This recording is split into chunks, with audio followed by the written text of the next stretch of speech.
24 minutes past 8. You're watching OTB AM. Do keep the comments coming into us, whether it's about shirts or about the football or the rugby. Do keep the comments coming into us over the course. We're with you between now and 10 o'clock. And Kathleen McNamee is with us in the studio. Kathleen, good morning to you. Morning, guys. We have the fire pit coming up later on that I believe might actually catch fire properly. Oh, sweet. Hopefully, anyways. Yeah. We'll taunt people with that little bit. We'll hold off on that for now. There's loads to get to. We might come to Gianni Infantino in just a little bit in the comments that he's had to make again during the week. We might just talk about, first of all, about Sam Kerr digging Chelsea out of it again on Wednesday night. Hatful of chances for Chelsea. They were still 5 minutes to go in the game and still just hanging on, and she benefits from one off the post. Fourth title in a row though feels mathematically certainly in their grasp, and feels that little momentum swing and the importance of that goal. Kathleen? Yeah, it seems a bit inevitable at this stage. I think this is what Chelsea have been so good at doing all season, is not performing all that well on the pitch for like the entire 90 minutes, and then Sam Kerr pops up in the last like 5-10 minutes, grabs a goal, and all of a sudden they've won the game and they're flying it. I think for them, the last couple of weeks have been rough. Obviously, they had the Champions League and bowing out of that, but also just in terms of the amount of injuries that is in the squad. You know, they've been playing without players like Pernilla Harder, Frank Kirby, Millie Bright, like all their big names for a lot of the season. So for Emma Hayes, it's impressive.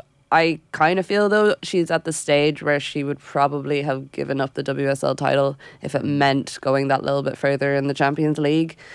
She's a bit like Pep Guardiola in that sense. It's kind of her, the one that keeps getting away from her. But yeah, Liverpool were good on Wednesday night. I feel like with the bank holiday, I'm losing track of like what day of the week it was.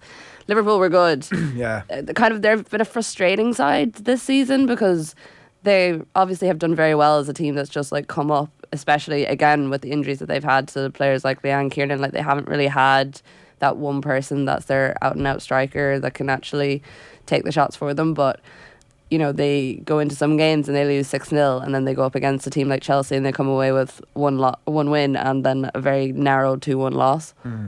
Pretty impressive though from Liverpool's perspective. Like the fact that they can come into the WSL and potentially finish in the top half. Like the job that Matt Beard has done is pretty impressive. Yeah, it definitely is. And I think Liverpool are one of those sides that Matt Beard is very clever about how he constructs a team. So say like bringing in a player like Shanice van der Sanden, who is like Dutch international, has insane experience across like multiple leagues. Every time she plays, Liverpool automatically look a lot better. And I think the challenge for him will be bringing in those younger players that he can train up, but also attracting more of those sort of bigger names. A bit unfortunate she's kind of not played a lot of minutes just because of injury, but they just look like a much more stable team when she's in it, and I think she's been pretty crucial for them this season. I think as well it's good to see like teams coming up from the championship and actually performing better than a lot of the other teams, because a lot of the time it's the team comes up, goes down quite quickly, or else doesn't go down the first year, goes down the next year. Whereas I don't really see that being the case with Liverpool. I think they've built enough a foundation in the league this year that they can kick on next season. And they'll have a bit of a say. We chatted to Gilly Flaherty a couple of weeks ago about the say that Everton might have in the run-in and the importance of the games against the better teams that were playing. It's a bit of that with Liverpool, including City this weekend. But we don't really care about Liverpool. They're sort of in limbo in the middle of the table, which in itself, as we've established, is success. But what we do care about is the fact that some of their players who, you know, we will have an interest in later in the year are coming back to fitness. Leanne Kiernan getting close to coming back. There was chat that she might have been involved during the week, but she could even be back for this weekend. Niamh Fahy getting back, Megan Campbell getting back training. These are important weeks now from an Ireland point of view. Yeah, really important, and very important for the players too, because you look at, say, like Niamh is a dead set for the World Cup if she's fit. Even if she's like slightly carrying something, I still think Vera Pauw is going to bring her. For Leanne, Vera has this weird thing against Leanne Kiernan. I've never really understood it, because like Leanne in the league is very good at getting goals, and before she got injured she looked like she was going to, you know, be competing for a golden boot with some of the chances that she was getting. But for some reason, Vera doesn't like her, doesn't feel like she plays into her system. So this season was going to be really, really important for her in terms of getting game time, proving herself. and she's kind of against the clock now. Like, there is only a couple of games left in the season. Like, she would kind of want to be coming in, I would think, this weekend to start proving herself, especially since Vera had a bit of a set against her before. And I would love to see her do it, because I think, like, Leanne's a great player. She's been so unlucky. I feel like this is just the theme of the morning, me being like, injuries. She's been so unlucky with injuries over the year. Like, we talked to her on Koi Gig. It was like one of the first few episodes that we did, and she was talking about, you know, the mental battle she's had to pull herself through over the last couple of years, because it's like every time she gets going, something else happens, or there's another setback. You know, she was supposed to be back from this injury months ago, and she just kept getting setback after setback. So a very resilient player, and I feel like if anyone was to come on and make an impression, I definitely think she has it in her. I just really hope that if this season isn't to be, and if the World Cup isn't to be for her, that she can kick on when the new season starts up and prove that she is that player that can get goals for Ireland, which we still desperately need. Yeah, because the system thing you can sort of buy happens all the time with teams where you're like, this player needs to be playing, but the manager is like, no, it doesn't quite fit my system. I remember in the Colin Bell days with Ireland as well, she would get regular game time there, but the system never suited her. She tended to play up front on her own, which is definitely, you know, a hard role to play for somebody who's not especially physical player, obviously. And yeah, I don't know. She seems like such a good person. You just actually hope that at some point the injuries stop, the bloody system thing gets right, she gets into the World Cup squad and proves that she can do for Ireland what she's been doing for Liverpool. We'll watch this space. Can I reverse slightly into the Chelsea stuff, and it maybe ties in a little bit with Arsenal as well, because I've been asked to prompt/goad you here about Arsenal's chances of winning the Premier League, which I hadn't even got on my agenda for this morning, Kathleen, I'm not going to lie. But the Chelsea bit and the heartbreak of the Barcelona stuff, Emma Hayes was talking during the week about the impact that would have, and also conversely her confidence in their ability to get the results that they'd need in the run-in. And I wondered, in the context of the Liverpool game, whether their inability to put the game away for so long, despite all the chances they had created, should give United and City, and I mean, if you want to include Arsenal in that conversation, Kathleen, you feel free to do that, should give United and City hope, or is it the opposite, that actually some of those chances are just going to come off and they're going to end up blitzing teams between now and the run-in?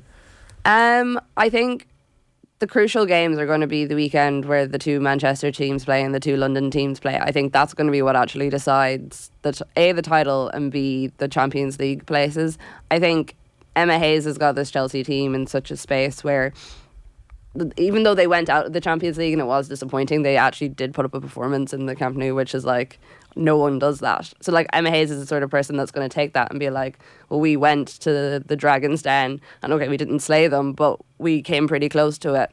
The rest of the season is nothing to us because we can do that against some of the world's best. So I think for her, she is always, like, player management has always been one of her strong suits, and I think that's what's going to come in the next couple of weeks. I mean, she has already had to deal with intense pressure this season, and I think that when you look at the players that are hopefully coming back for them as well, you know, like Deisha Buchanan, Millie Bright should be back for some of the last games of the season, all going well.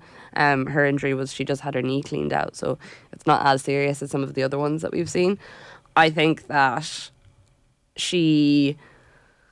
Chelsea are just this juggernaut, and they have this mentality that no matter, until that final whistle goes, there is always a chance that Sam Kerr can get a header, or, you know, someone will pop up and get a goal. And they have, even though all their younger players are maybe not the sort of bigger names that a lot of people who don't watch the WSL all the time, or maybe who just tune into international football, don't recognise, they're still incredibly good. It's not like Arsenal against Wolfsburg, where we had a bench of teenagers that no one had ever heard of. They were players that were kind of coming from relative oblivion, whereas Chelsea's bench of teenagers are like, these are the top young stars from across the world who have like won Hyman trophies over in the US, or, you know, won all the big things across the world. So I think for Chelsea, they just have that experience, they have the depth, and they have that knowledge as well of what they need to do, because they've been in this position before many times, so they know where they're at.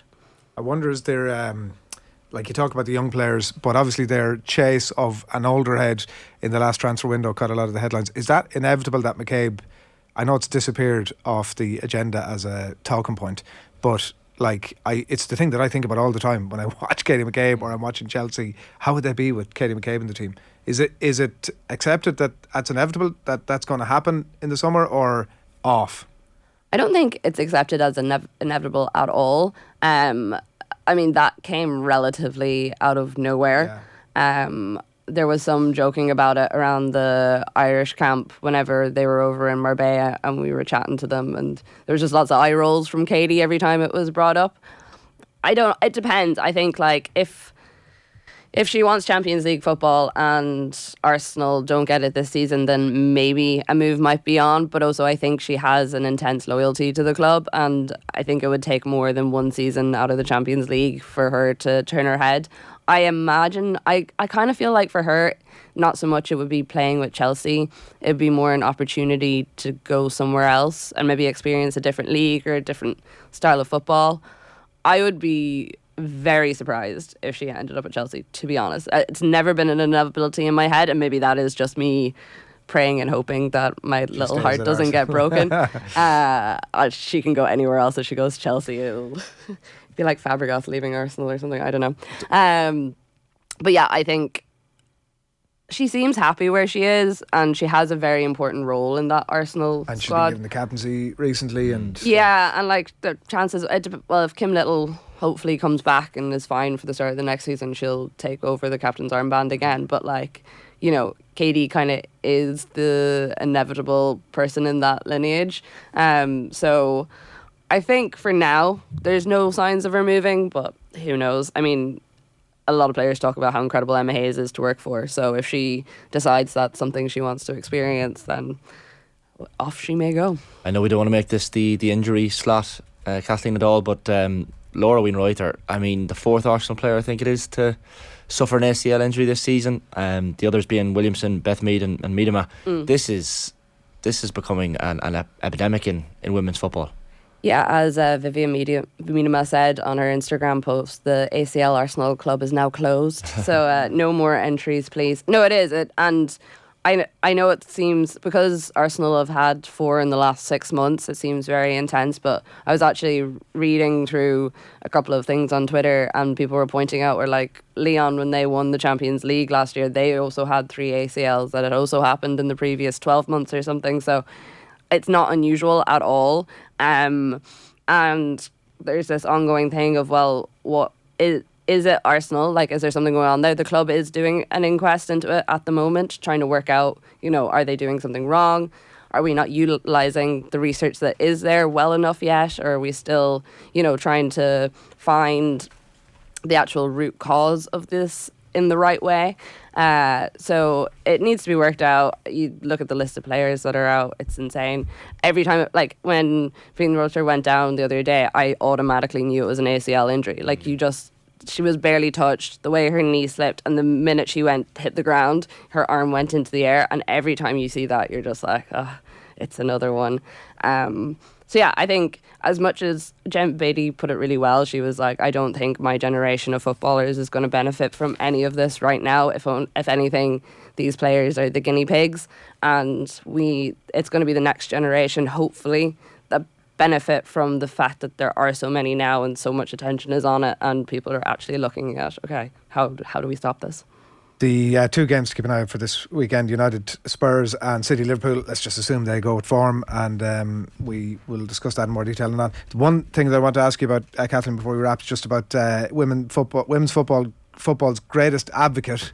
Gianni Infantino has been out this week, and I'm sure people saw it, but batting on behalf of the game by saying that some domestic broadcasters need to pay more for rights. And I was interested in the comments of Moya Dodd, who's not only a former Australia player, but maybe more importantly than that in this context, an ex-FIFA council member, and said that his comments were outrageous. She said that FIFA have long established the rights as worthless, and prize money wasn't a priority for FIFA previously around the women's game. Yeah, Moya's great.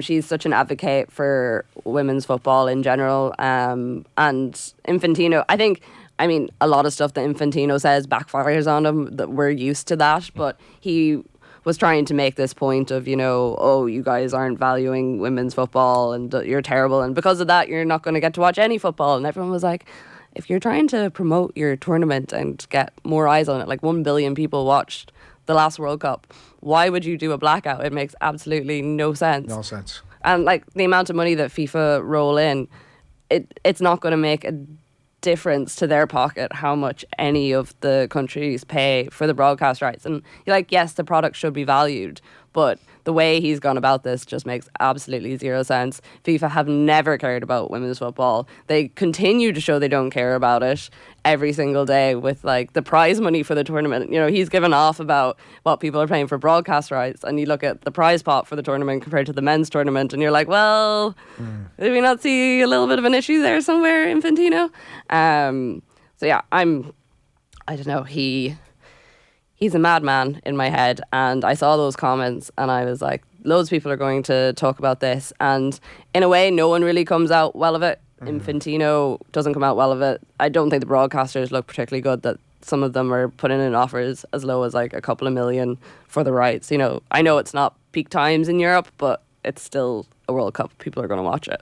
Yeah, I think the point that he's making is actually valid. It's just the place where the point is coming from, I think, is kind of the issue here, isn't it? And like the lack of assurance about if that extra money, where does that extra money go when it does come in, I think is a long established question around that organisation. Kathleen, enjoyed that. Thanks a million. Thank you, guys. 8:40, you're watching OTB AM with Gillette Labs. Get the ultimate shave or your money back. Neon Night edition available now. I'm going to read